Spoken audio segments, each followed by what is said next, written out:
Hello there, John with you again, and continuing on in my little series of classic TAMIYA German armour. We've got the fourth video. I think this is fourth, is it? It's 1, 2, 3. What was the third one? That was the first 2, 3. Yep, the fourth. This is the fifth one. This is the fifth one. Yes, I've already done 4. So this is video number 5. And as you can guess from the title, we're doing the Panther. To me, this is definitely one of the classic TAMIYA kits.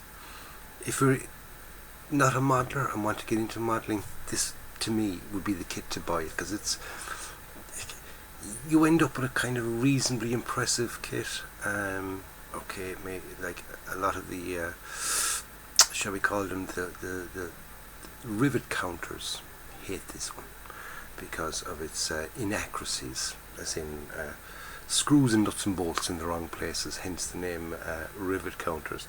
And I think it's really with this kit is where they made their name. To me, I think it's an enjoyable build. It's a hobby build. Okay, it's not you're not going to win a competition with it, no matter how good a job you do with it. Although it depends on the competition you're going in for. But for a beginner, it's an excellent kit to work with. For the intermediate and advanced modelers, it's a great little practice tool and just want to go back on and have a bit of fun. It's a very, very simple build, but the thing about it is everything fits perfectly. I've made this kit twice already. Okay, if you go back through my channel, you'll see it. I made one in pink, and I did another one. Then I did it kind of quite roughed up. And this one I'm just going to build exactly out of the box. Okay, I'm not going to do any damage to it. I'm just going to build it and have it nice and neat. I'm going to do a bit of weathering to it, but nothing too heavy. Okay. It's just a nice little one nice little one on the shelf. It makes the shelf look nice. You have to have an old Panther there, especially if you're into your German armour and you have your tigers and things like that. You have to have a Panther. Okay, so let's go down the bench. Let's have a look at this kit, and we'll get it unboxed, and we can discuss it further from there. Okay, so here we are. We're down at the bench, and here's the box. Okay. Everybody's seen it. It's a Panther A, Panzerkamphwagen 5, Panther SDK FZ171 Ausf A. Okay, Aufsprung A. Okay. This is the 1988 unboxing. Okay, kit was originally done in 1968. It was done as a remote vehicle with 2 motors. And in 1969 they came out with this version, which is basically same kit but without motors. Okay. In 1988 then between then and 1988 they changed the box once or twice. They said they put in new parts.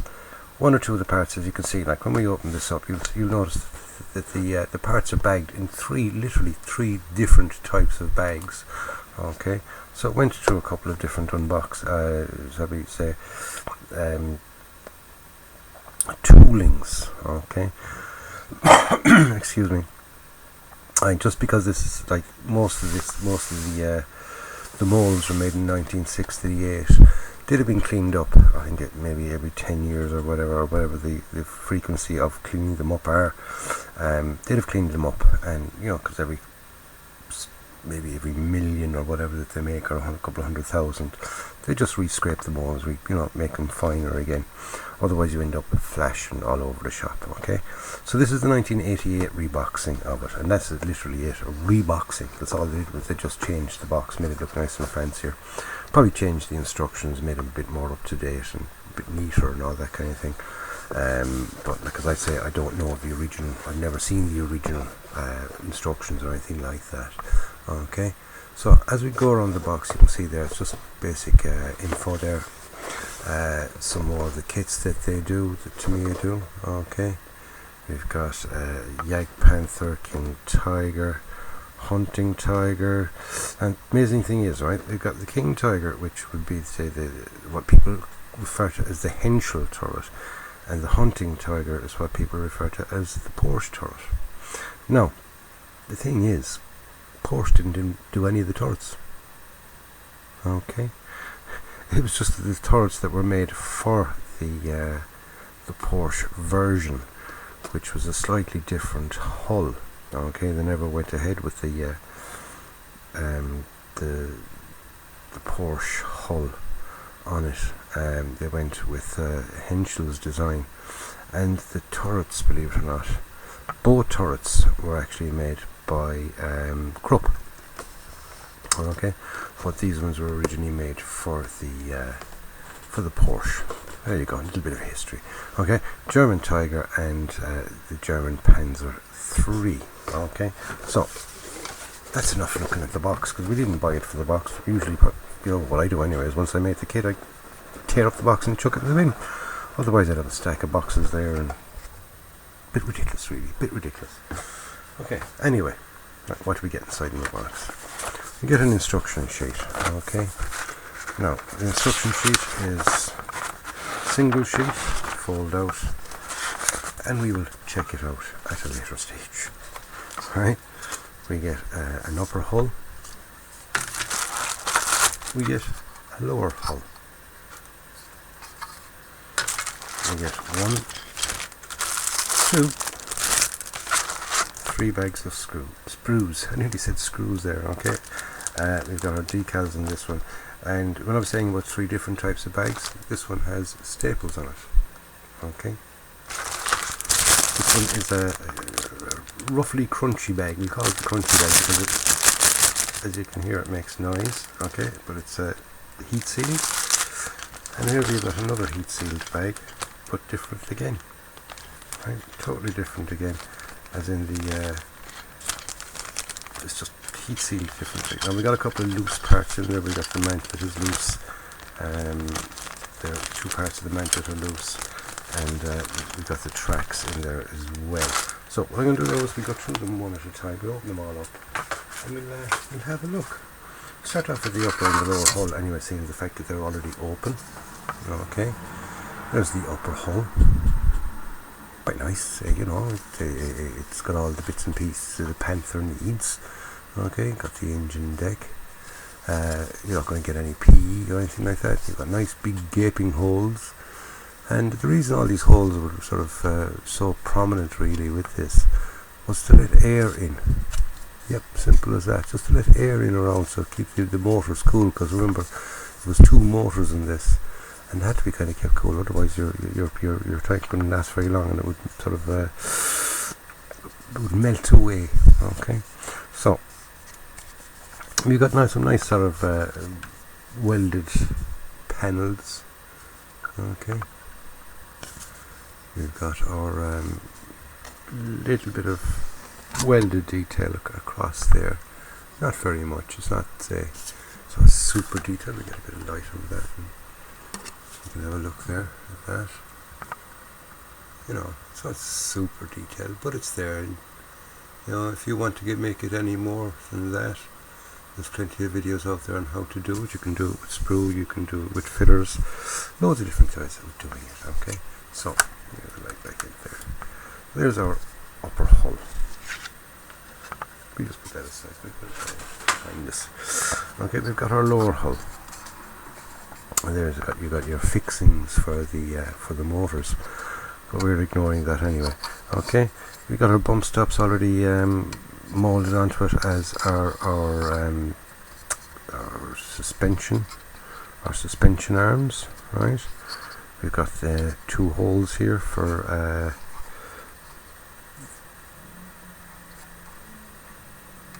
something. Okay, and well, it's actually for an axle. An axle is going to slip in there, and that's going to be our wheels. We've got the section there for the main drive housing, and we've got here for the idlers come in. Okay, they got big gaps there, and again, like I said, it's all set up for motors. This is the only part I found with a date on it, and the date on this is actually 1969. Okay, so we can take a closer look at that. I don't know if we'll be able to make it out or not. There we go. I thought it was 89 there for ages until I kind of really got zoomed in and I could see that it was 1969. Okay, 69 is the date in that. Okay, so 1969 is when the mould for that was done. Right, onto our first bag anyway. Okay, like I said, we have a couple of loose parts in here, so we've got to be careful that we don't lose them. Although they're big enough parts anyway, so it's not going to be that easy to lose. Right, we've got our rubber tracks. I'll take them apart, and just to show you that this is an actual old kit, the rubber band that was holding the tracks together has basically disintegrated. Okay, so there's our rubber tracks. We'll put them aside. We'll have a look at them later on.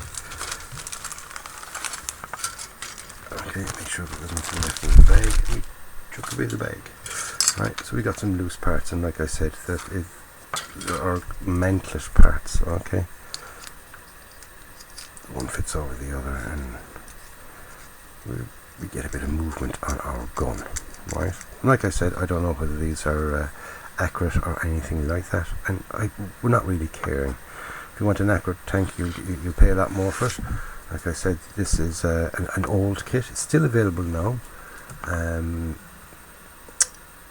Let me see, I've got scalemates up here right beside me on another computer now. Okay, it is available. Yes, most definitely is available. Model Hobbies have it for 12 quid. That's Model Hobbies in England. Okay.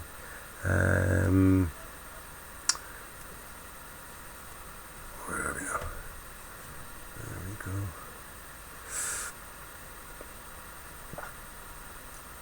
Yeah, there we go. Model Hobbies have it for £12 sterling, £13.50 in the model shop in England as well. Russia, you can get it for €16.90. Exito in Poland have it for €16.12, and in Canada you can get it from Wheels and Wings for $22.95 Canadian dollars. Don't see any places in the US that still have it, but I'm sure you'll pick it up. I'm sure you'll pick it up, and you can guess there from those prices. That's cheap as chips. That's what less than a third of what you pay for the for say a standard kit now, and that even at that would be just a basic standard kit. So for 12 or 13 quid sterling, you know, where are you going to go wrong? Where are you going to go wrong? You'll get it. Can't go wrong with that. Fun build. Okay. So anyway, we've got our turret parts on this sprue. Alright, we've got the bottom of the turret, the top of the turret, back door, back panel, right, back of the turret panel obviously. We've got the commander's cupola, we've got the ring there for the machine gun, we've got the barrel, it's a two-piece barrel, okay. We've got another piece here, which I don't know what it's for. Even though I made two of these before, I can't remember what that's for now. We've got our exhausts. Okay. Nicely molded. You know, I don't see anything wrong with them. You can kind of drill them out a bit and make them look a bit neater. We've got our hull machine gun, the ball, and we've got the commander's MG34, which will fit nicely onto this ring here. When I say fit nicely, I mean you can glue it to it. Okay, we've got the drivers and the hull gunner's hatch. Don't know what these two things are. We'll find out again in due course. We've got some handles. We've got some hooks there for hooking on spare track links. We've got the commander's hatch. Okay, so nice look at those parts.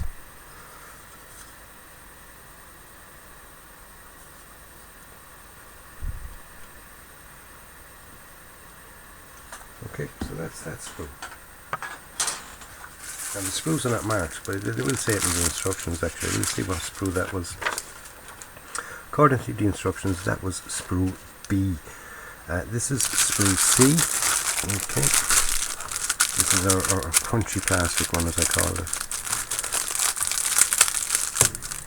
So the noises are down to TAMIYA, not down to me. Nothing to do with me. Okay. In this bag, we got some Polycaps. Let me put them over there with the tracks. We'll have a look at them in a minute. Right. On this one, we've got our wheels. Those axles, like I said, before they go into the holes. We've got our drive sprockets and our return rollers as well. Not return rollers, but our idlers, should I say. I beg your pardon, return rollers, John. Come on, yourself. Okay, so these are our wheels. As you can see, they're going to be the rubber wheels versions. Not bad detail in there. Okay, it is nice and crisp, right? There's a nice, decent enough lip on that there, so when you're painting the wheels, they should paint up quite easily. Okay. No, doesn't need to be any detail on the back of the wheels, but the detail on the front of the wheels is quite adequate. Okay. There's our drive sprockets. Again, you know, nice detail. They'll pick up a nice wash and all that. Absolutely beautiful. Okay. And there's our axles then for the return rollers at the back. Okay. So that is sprue C.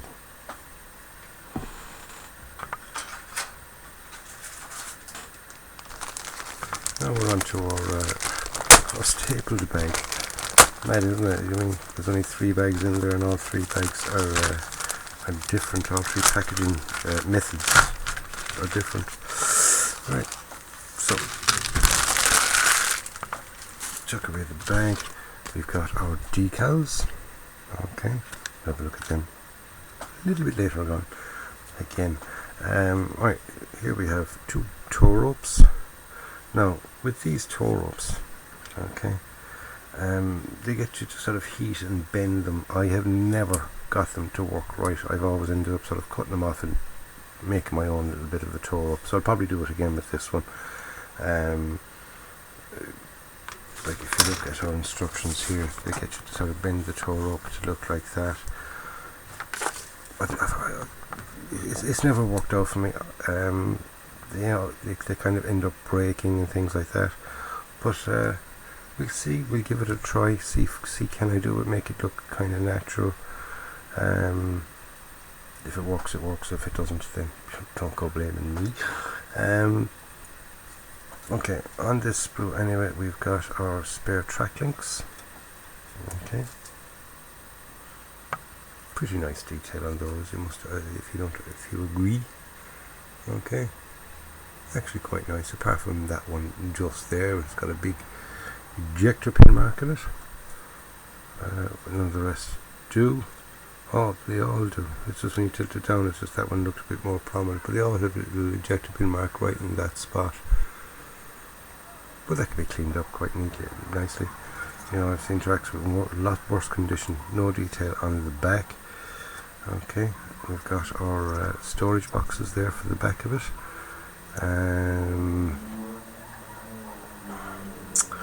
We've got our Pioneer tools. Okay, start and handle and things like that.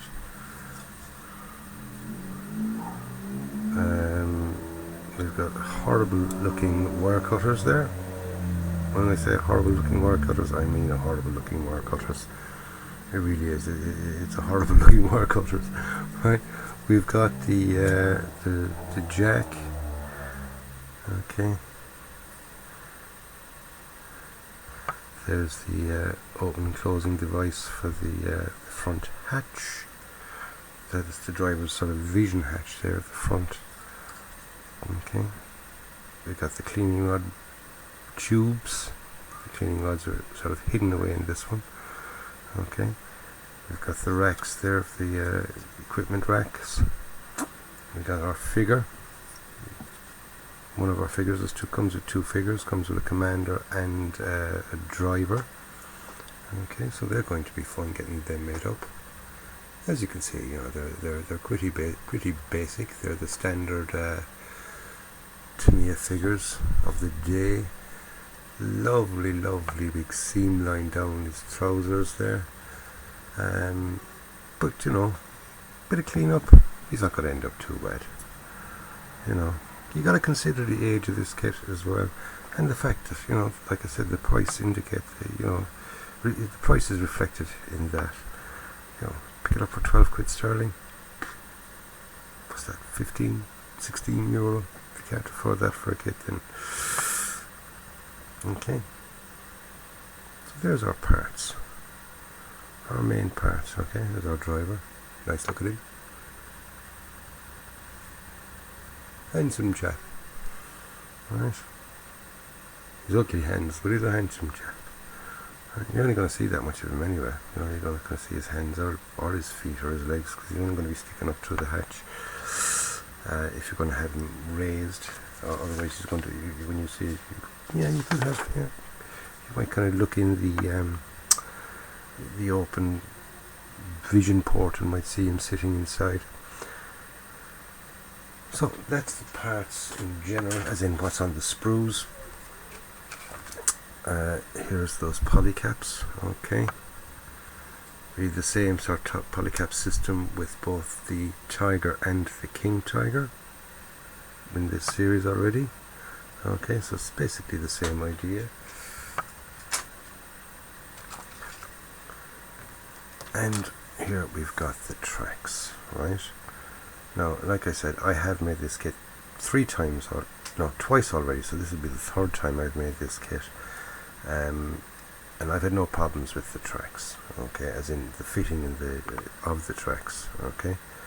There's 4 holes there, there's 4 little protrudy thingy-majiggies. Stick the male end into the female end, and try not to let them have too much fun.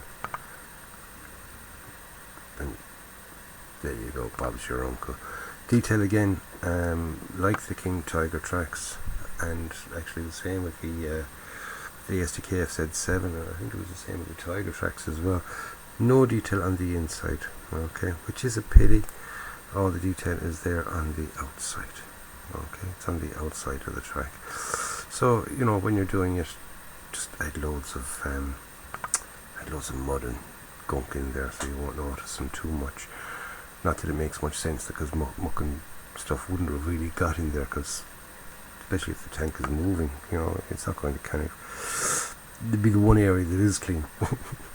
is the inside of the tracks. The outside of the tracks wouldn't be clean, but the inside would be pretty darn clean. Okay, so there's our tracks again. Like I said, decent enough. Yeah, you can go off and buy aftermarket, but if you're going to go off and buy an aftermarket for a 12 euro kit, you're only wasting your time. Go off and buy a decent kit and do that. This is definitely a beginner's kit, an enjoyable build. So if you're going to go into that far, stick with the old rubber tracks, give them a go, and you know, test how your weathering is.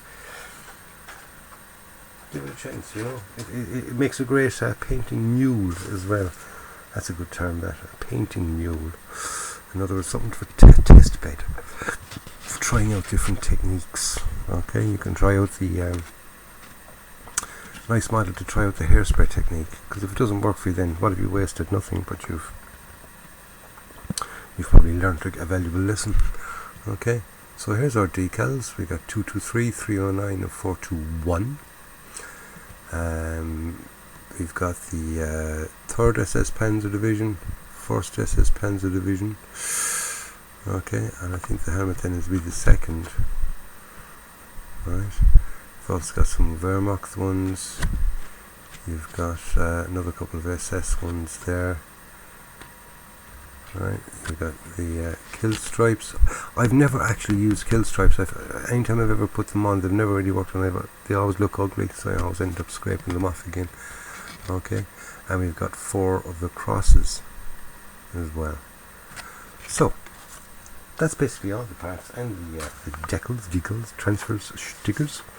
So just to finish it off, we'll have a quick look at the instructions. Okay, So we get some nice little facts there on the development of the Panther, when you came into service and all that kind of stuff. Okay, I'm not going to read it out to you because it's a full page. I'm not going to bother, but bother yourselves. Get the kit and read that. It's very interesting, very interesting. I'd rather go on to onto the YouTubes and go on to, you know, type in Panther and you get loads and loads of info. Okay, so we get a parts map, and then we're into the building. Not too many parts in each step. Each step is, say, pretty straightforward. Alright, so like I said, we start with our rear panel. Fitting the rear panel, fitting the those axles that I was talking about and things. Alright, fitting the wheels. Then we're onto the turret, fixing the gun, the two halves of the gun, the mantlet. There's that piece there. Couldn't remember what it was. Remember, it's part of the mantlet. Okay. Right, we've got the escape hatch there at the back of the turret. Fitting the turret parts together, a couple of handles, couple of hooks, figures. Alright.